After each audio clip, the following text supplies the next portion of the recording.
everybody, Felicia here for the Spiegel Mom Scraps design team. And I am going to be doing a layout today using the Desert Rose sequence by Spiegel Mom Scraps, of course. Anyway, so I'm going to be using those sequence here on my layout here. But what I'm going to do right now is I am going to be putting a border around this photo. This photo is of my granddaughter, and this was when she was, oh God, I think she was three 3 years old, 3 or 4. I can't remember exactly, but anyway, and she has that little pink little tutu on that she loved. And if we hadn't taken off of her so that we could wash it, she would have wore that thing every single day.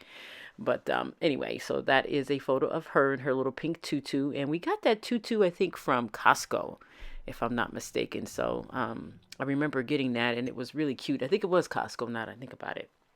But anyway, so I am going to be using the Dusty Rose here, but the way I'm going to be doing this layout, I'm going to be using a lot of ephemera here, and I'm also going to be using a technique that I haven't done in a while, which is misting. Yes, and I still have some Mr. Huey's. Anyway, so that is Mr. Huey's in pink, and I'm spraying it in such a way to where I'm not going to be covering up a whole lot of that. So I want it to be seen. And so right now I'm dabbing it a little bit with that paper towel, making sure that it's not going to be too wet and everything. And that way I don't have to use a dryer. So, and I didn't spritz it till it was soaking. I just spritzed it into, just so that I can get some of the color on there and some of those little heavy little drops on there. So right now. So I also cut off a little bit of edge here on that paper so that I can mat it on some light pink paper that I have in my stash, and I'm putting the tape around the edge here so that it can stay, because sometimes if I don't put it all the way around the edge, it doesn't stay. So that's what I'm doing, and I'm leaving a little bit of a border around the edge here. So I know on the photo, I mean on the video, it doesn't seem like it's like super pink, but it's pink. It's like a light pink. Now I'm taking this pink, and this is by Basil. This is a kind of pink with a little sheer on it. Um, my attempt to cut this was funny as I don't know what. So I'm cutting this into a diagonal piece because I'm going to have 2 triangles here. So the funny part is I didn't move it far enough, and so I ended up kind of cutting it a little bit more. So even once I cut this diagonally, and I tried to put it in my trimmer, and I was like, oh man. And I was like, Jenny, I know I could put this in this trimmer, and it just wouldn't fit right. So what I decided to do was use a whatchamacallit knife, an X-Acto knife there. And I got my metal ruler out so that I don't cut up my plastic ones. And I attempted to go ahead and pretty much put like a little score line down the middle here, as you can see that. And I put it and held it up tightly against the edge of the metal ruler. And it did cut for the most part. I mean, it didn't cut all the way through because I didn't press hard enough. And you can see there. And then I'm like, oh man, dang. And then I'm like, oh man, this is cool. So what I ended up doing is, even though it was scored there, I still ended up cutting it, and it still came out relatively straight because it was already kind of cut by the X-Acto knife that I had there earlier. So I finally did get it. So, and then I ended up having to cut the piece down, some of the trim off of it, because it wasn't angling right.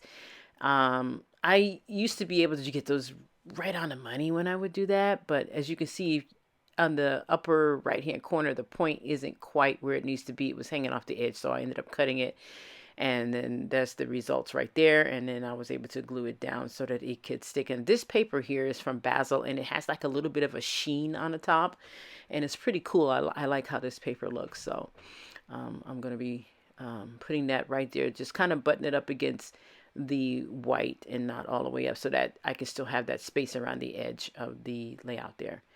So there's the 2 photos, and so now the 2 photos are together there, and there's all the ephemera, and I'm going to be kind of seeing how I want this to be, laid down, and you're going to see me put it on here, and then I'm figuring it out, and I'm going, oh my gosh, this is just too much here. And I finally did figure out how I want it to go. So the end result really came out nice. So I start putting the flowers down along that crease there, and then I figured out, oh man, wait a minute. And so this is what it looks like here. And but it didn't stay that way. I didn't keep it that way. What I ended up doing was I ended up removing some of the flowers there and then kind of cutting it. I don't know. I just kind of cut it down a little bit there. So it made a big difference though once I figured out how I wanted this to go. And so I ended up kind of cutting that middle piece. It's like a double middle piece there, that piece right there. I ended up cutting it in half once I realized that, okay, I don't want to cover this up. So let me figure out how I want to put this down. And so that's exactly what I did. First I put the photo of, I'm like, wait, what am I doing? What am I doing? I don't know. Sometimes I just, when I'm scrapbooking, sometimes I don't even really think about leaving stuff uncovered or splitting it up like that. But so this time I ended up doing that, and you can see right there that I ended up splitting that in half and making it work. So now I start putting down the ephemera, the flower ephemeras there, and I'm going to be layering and popping things up and kind of, giving it that nice little cool look that we all strive to get on our layouts there. Sorry for laughing. Oh my gosh. Anyway, so there's that, and then I make sure that I get it down straight and I glue the photo down. And then the other one is just going on another angle there, and it's just another view of her trying to be a little cutie pie in her little tutu dress there. So you can see I didn't quite cover the flowers up all the way. I just wanted them to kind of, not be so hindering there. So as you can see that I am also doing using foam there to pop up some of the flowers there that I'm putting down, and I'm trying to get those popped up so that they could be 3D. And I'm using the foam like a fun foam, I think it is, that I got from Michaels, and one side is adhesive and the other side is not. So lesson learned. Um, put the other side that's not adhesive down first. In other words, put some adhesive on your die cut, and then put the non-sticky side of the foam on your die cut. That way all you do is peel off the back. It makes it a lot easier that way. And I figured it out after doing it like a few times there.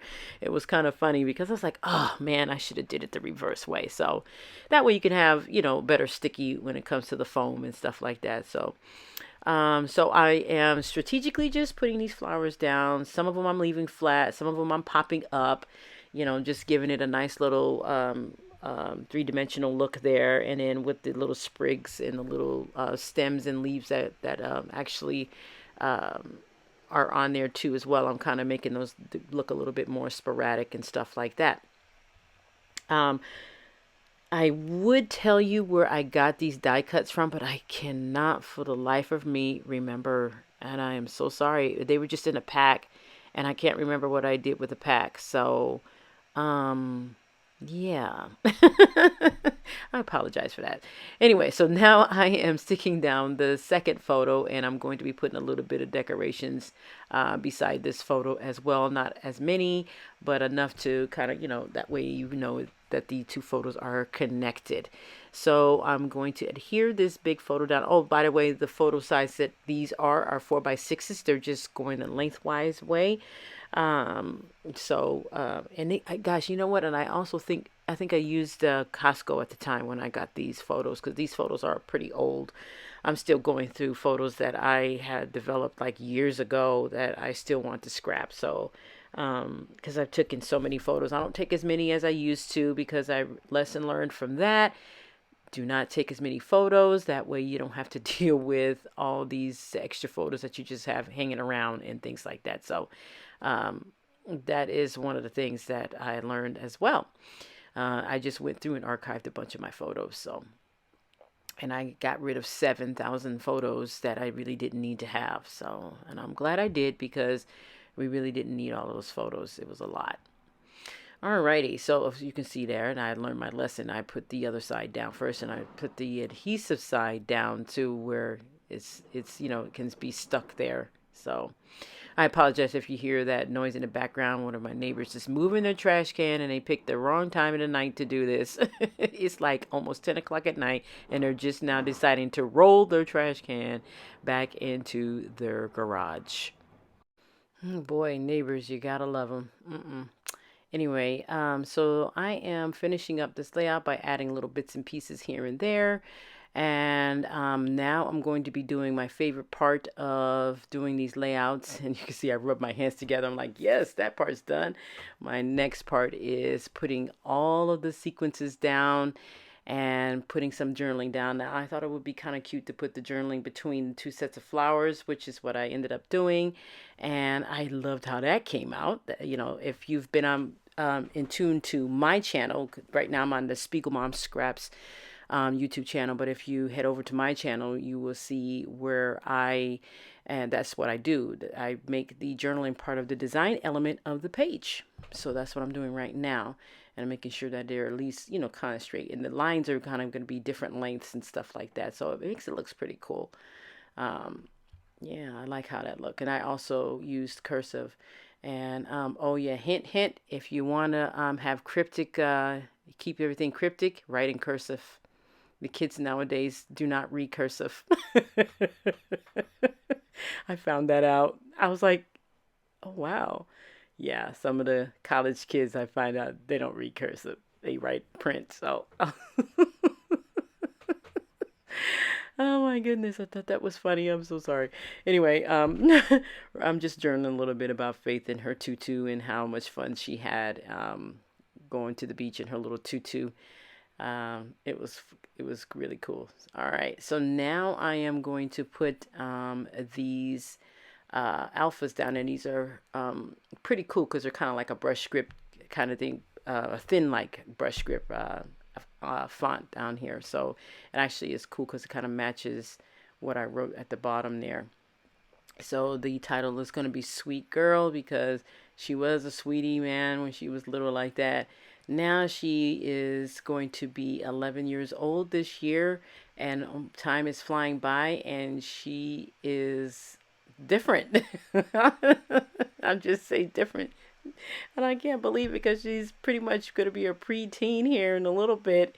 Next year she'll be 12. So, oh my gosh, this is going to be interesting. And then her brother, David, he'll be 14. So he'll be 13 this year though. So she turns 11 and he turns 13 this year. So this is going to be pretty cool because we'll have our first real teenage experience here with my grandson, and then we're starting to get some with Faith.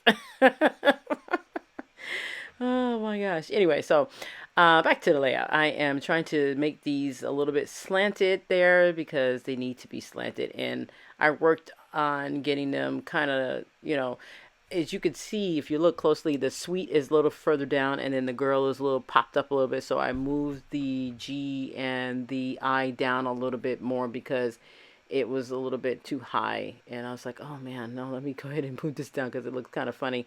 So it looks a lot better once I moved them down.